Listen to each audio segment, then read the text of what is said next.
Hello, my name is Russell Trafford-Jones. I'm a volunteer at the Institution of Engineering Technology, and there I'm the chair of Media Technology Network. What is the IET? Well, the IET, the Institution of Engineering Technology, is a professional members organisation, and it's got a number of goals. And the main one really is to inspire and inform the next generation to engineer a better future. It's all about engineering across the board for multiple verticals.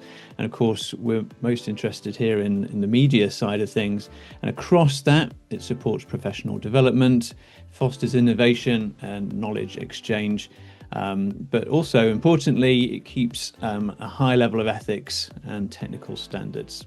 Well, the biggest disruptive tech trends, of course, we need to mention AI. And the reason really is that it's not going anywhere. And just like electricity is a really powerful force for good in our lives, it's also very dangerous. And, it's not just thanks to the IET's wiring regulations that we can use it safely.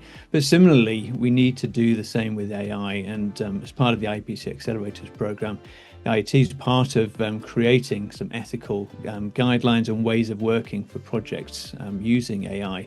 And that's going to continue to be really impactful. We really just need to focus on how to use that for the best across the board. Now, one place that AI is harder to use is in live video. Of course, we can understand what live video is, but just transferring it millisecond by millisecond from one place to another is tricky. And one of the biggest things that's happening is the real start of the industry to push for 100% software everywhere, that a connector isn't absolutely necessary.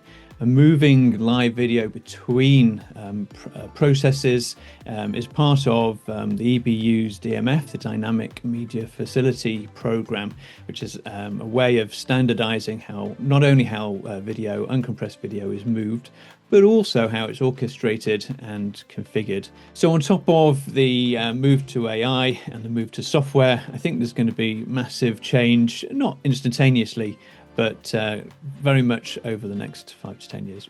Well, what's the future of TV going to look like? Well, one of the things we're doing at the IET to celebrate 100 years is really digging into John Logie Baird's heritage. The first invention of the TV came from John Logie Baird. And one of the things that he was very clear about is it's not the device which is television.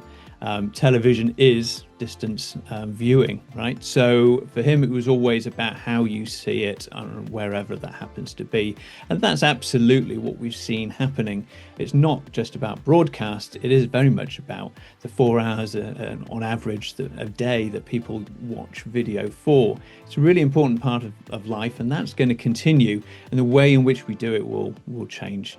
So one of the things I think may be happening is that we'll see more and more video available with depth information. So that allows you even more ways of viewing the video. It doesn't mean everybody's going to be having a VR headset on all the time. But what it means is that we're going to have different ways of viewing things. Remembering that just because TV came along, it didn't kill radio. Evolution isn't about making things extinct. HD 1080 TV is probably going to be around for a long time, but we're looking at new and different ways of viewing TV in different places.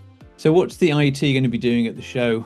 IET at IBC 2025 is pretty busy. We've got a whole bunch of panels as part of the owner sessions. So primarily in E102, we've got panels on a perfect storm from peak TV to peak transformation. That's all about how the transformations we've just been alluding to are affecting TV, citizen communication in a crisis as world order is changing. But remember that TV is about informing, educating and entertaining, and it's in a crisis then information is really important. Vision from 15 lines to 4,320 is another idea of looking at the visual experience. tech time warp, and global TV services transformation. We've got a whole bunch of people, including the CTO of ITV, the CEO of Imagine, Philomena, who's the CEO of the Asia Pacific Institute for Broadcast Development. Just a few of the people that are going to be talking. And one other aspect of our time at IBC, of course, is supporting the IBC Accelerators Innovation Programme.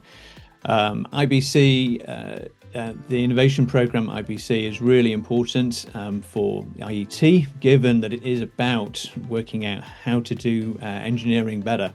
So we are proud to be champions of 3 of the projects. EcoFlow 2, which is about measuring energy and power consumption and streaming. The IBC incubator about AI, it's called Changing the Game Again. We're a key part of that, looking at the ethics of AI. And also the Stamping Your Content, the C2PA project is very much one of the things that we're involved with. And lastly, I'll just point out that the IBC Talent Programme is very important to us. One of the things IET is very strong on is STEM and involvement in young people and bringing them into engineering. And the IBC Talent Programme, therefore, is key for us. IBC is always a fantastic event to be at, whether at the conference or the exhibition. It's about the people, it's about the technology, and a meeting of minds. And I very much look forward to seeing everybody there. And from the IET Media Technology Executive, we're looking forward to September